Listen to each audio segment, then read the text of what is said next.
નમસ્કાર દર્શક મિત્રો, તાપી જિલ્લાના સમાચારોથી અવગત કરાવતું સમય ક્રાંતિ ન્યૂઝ બુલેટિનમાં વિગતવાર સમાચારો નિહાળો। તાપી જિલ્લાનું ડોલવણ ગામ બંધ રહેતા જિલ્લા ડીવાયએસપી સહિતનો કાફલો ઘટના સ્થળે પહોંચ્યો। તાપી જિલ્લાના ડોલવણ ગામે યુવકની હત્યા કરવામાં આવતા જેમાં આરોપી પરપ્રાંતીય હોય જેને લઈ ગ્રામજનોમાં આક્રોશ જોવા મળ્યો હતો। બનાવને લઈ ગ્રામજનોએ ડોલવણ બંધનું એલાન આપ્યું હતું। બાદમાં મામલતદારને આવેદનપત્ર આપી રજૂઆત કરી હતી। બંધના એલાન વચ્ચે જિલ્લા ડીવાયએસપી સહિત જિલ્લાના પોલીસ કાફલો ઘટના સ્થળે પહોંચી ગયો હતો, જે માહિતી મંગળવારના રોજ 1 કલાકે મળી હતી। વ્યારા રેલવે સ્ટેશન નજીક માલગાડી પાટા પરથી ઉતરી ગઈ, જે મોકડ્રીલ યોજાઈ, જેમાં રેલવેના ઉચ્ચ અધિકારીઓ હાજર રહ્યા।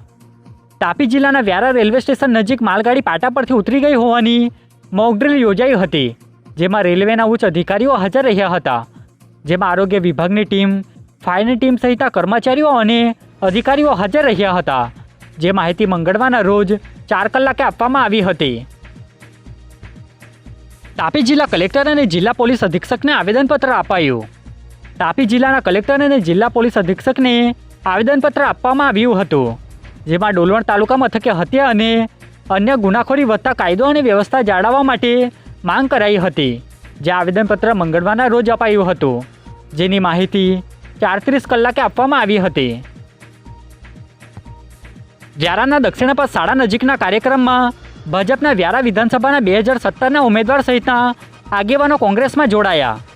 તાપી જિલ્લાના વ્યારા શહેરના દક્ષિણાપથ શાળા નજીક એક કાર્યક્રમ યોજાયો હતો, જેમાં ભાજપ પક્ષમાંથી 2017માં વિધાનસભાની ચૂંટણી લડેલા અરવિંદ ચૌધરી તેમજ અન્ય આગેવાનોએ કોંગ્રેસનો ખેસ ધારણ કર્યો હતો।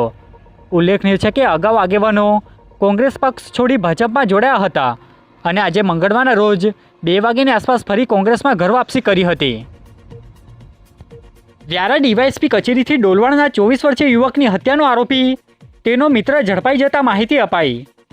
તાપી જિલ્લાના ડીવાયએસપી પ્રમોદ નરવડે દ્વારા મંગળવારના રોજ પત્રકાર પરિષદ યોજી ડોલવણ ગામે 24 વર્ષીય યુવકની હત્યા થતાં જેનો આરોપી પકડાઈ જતા માહિતી આપી હતી।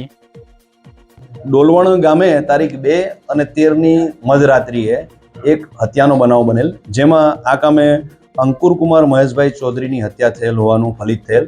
શરૂઆતમાં આ કામે લાશનું પીએમ કરી આઈપીસી 302/201 મુજબનો ગુનો દાખલ કરવામાં આવેલ છે અને ત્યાર પછી local crime branch, parole furlough squad અને એના અધિકારીઓએ ભેગા મળી સદર ગુનાના કામે ખૂબ જ જહેમત કરી સીસીટીવી ફૂટેજનું વેરિફિકેશન કરી અને આ કામે મૃત્યુ નિપજાવનાર જે આરોપી છે દિશીલ રાજુભાઈ ખટીક એ લોકોને પકડી લીધેલ છે।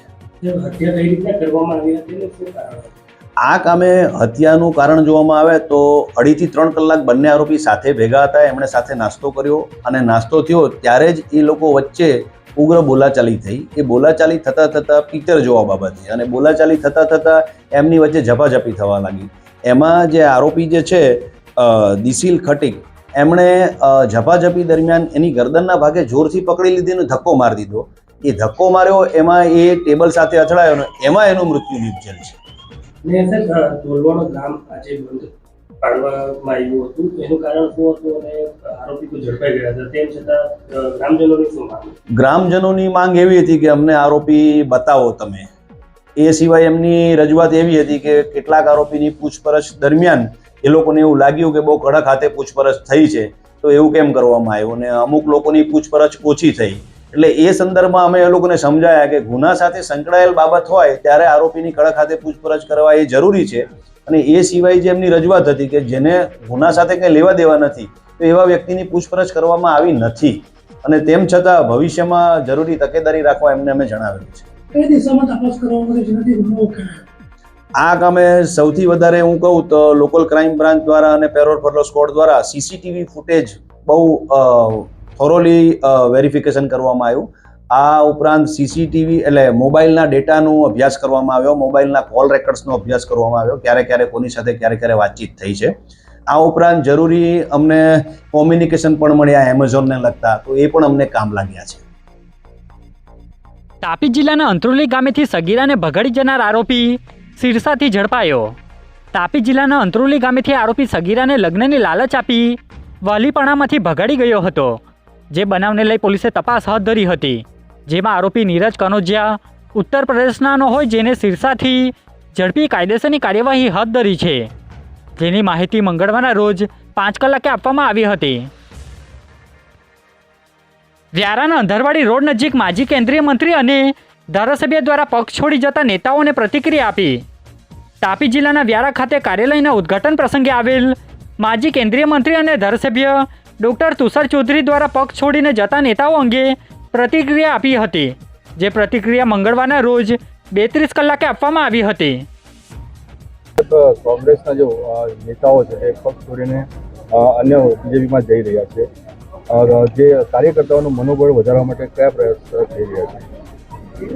કોંગ્રેસનો કાર્યકરનું મનોબળ હંમેશા મજબૂત જ રહ્યું છે અને આજે જે પ્રકારના જે સોશિયલ મીડિયામાં જે કોંગ્રેસના આગેવાનો ગયા છે અને એના પર જે કોમેન્ટ કાર્યકર નાનામાં નાનો કાર્યકર પણ કરી રહ્યો છે, એ જ બતાવી રહ્યો છે કે એનું મનોબળ મજબૂત છે. ને એ પોતે માને છે કે ભાઈ કોંગ્રેસ તો અમારા થકી છે, તમારા જવાથી કોંગ્રેસને કોઈ ફેર નહીં પડે, એવું નાનામાં નાનો કાર્યકર પોતે અને કોંગ્રેસનું મતદાર એવું માની રહ્યો છે. હલકા તાપી સેવા સદન ખાતે જિલ્લા કક્ષાએ કંટ્રોલ રૂમ તથા ફ્લાઇંગ સ્કોડની ટીમ કાર્યરત કરાઈ. તાપી જિલ્લાના ચૂંટણી અધિકારી દ્વારા આગામી લોકસભાની ચૂંટણીને ધ્યાને રાખી બારડોલી લોકસભા વિસ્તારમાં કામગીરી શરૂ કરવામાં આવી છે, જેમાં જિલ્લા સેવા સદન ખાતે આદર્શ આચારસંહિતાના અમલીકરણ માટે કંટ્રોલ રૂમ શરૂ કરવામાં આવ્યો છે અને ફ્લાઇંગ સ્કોડની ટીમ કાર્યરત કરવામાં આવી છે, જેની માહિતી 3 કલાકે આપવામાં આવી હતી. એસડીપીઓ ઓફિસ ખાતેથી ડીવાયએસપી દ્વારા વલોડના કોસંબિયા ગામે થયેલ આરટીઆઈ કાર્યકરની હત્યાના આરોપીઓ ઝડપાઈ જતા માહિતી આપી. વલોડના કોસંબિયા ગામે સુધીર ચૌધરી નામના આરટીઆઈ કાર્યકર અને સામાજિક કાર્યકરની હત્યા કરાઈ હતી, જેમાં પોલીસે તેમના સંબંધી અને એક મિત્રને એમ કુલ 2 આરોપીને ઝડપી લેતા પ્રમોદ નરવડે દ્વારા માહિતી અપાઈ હતી.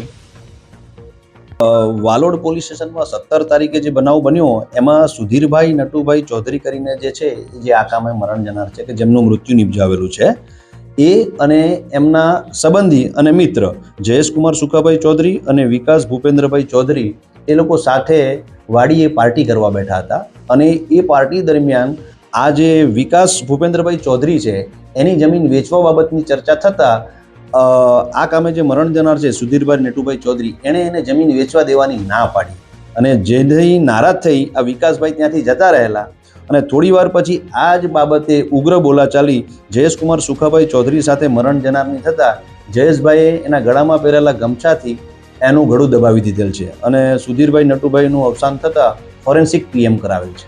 એ મરનાર જે છે તે આખે એક્ટિવિસ્ટ અને સામાજિક કાર્યકર હતા. એ બાબતે કોઈ લિંક આરોપીઓ છે એમની સાથે સંકળાયેલી છે? મરણ જનાર બાબતે અમને એટલું જાણવા મળ્યું છે કે એમણે આવાસને લગતી કોઈક માહિતી માંગેલી અને માનનીય કલેક્ટર સાહેબશ્રીને આવેદનપત્ર પણ આપેલ છે, પરંતુ જે મારનાર છે જયેશકુમાર સુખાભાઈ ચૌધરી એ તો એમના સંબંધી થાય છે. એમની સાથે કોઈ એ બાબતે કનેક્શન નથી? એવું કોઈ કનેક્શન નથી કે એમનું વ્યક્તિગત કનેક્શન હોય. ઉકાઈ ડેમ સલામતી અધિકારી તરીકે ફરજ બજાવતા પીએસઆઈની બદલી થઈ. તાપી જિલ્લાના ઉકાઈ ડેમ ખાતે સલામતી અધિકારી તરીકે ફરજ બજાવતા પીએસઆઈ દેવવ્રતસિંહ પરમારની બદલી થઈ છે, જેઓની બદલી ગાંધીનગર રાજભવન ખાતે કરવામાં આવી છે. હાલ તેઓના સ્થાન પર કોની નિમણૂક કરાઈ છે એ માહિતી પ્રાપ્ત થઈ નથી, જે માહિતી મંગળવારના રોજ 2 કલાકે મળી હતી. સાંકડી ગામે પોલીસે રેડ કરી વિદેશી દારૂનું વેચાણ કરતી મહિલાના ઘરેથી દારૂ ઝડપી લીધો. વ્યારા પોલીસ ટીમના માણસોને મળેલી બાતમીના આધારે સાંકડી ગામે પોલીસે રેડ કરી હતી, જ્યાં મહિલા આરોપી કલ્પના ચૌધરીના ઘરના પાછળના ભાગેથી પોલીસે વિદેશી દારૂની બોટલ ઝડપી લીધી છે. ત્યારે પોલીસની રેડ જોઈ મહિલા આરોપી ફરાર થઈ જતા જેને વોન્ટેડ જાહેર કરી કાર્યવાહી હાથ ધરી છે, જેની માહિતી મંગળવારના સાંજે 5 વાગે પ્રાપ્ત થઈ હતી. આજે બુલેટિનમાં બસ આટલું જ અને સમય ક્રાંતિ ન્યૂઝ ચેનલને લાઇક શેર કોમેન્ટ્સ અને સબસ્ક્રાઇબ અવશ્ય કરી લેશો, જેથી કરી તમને તાપી જિલ્લાના સમાચારોની અપડેટ મળતી રહે અને મને રજા આપશો. આભાર. જય હિન્દ, જય ભારત.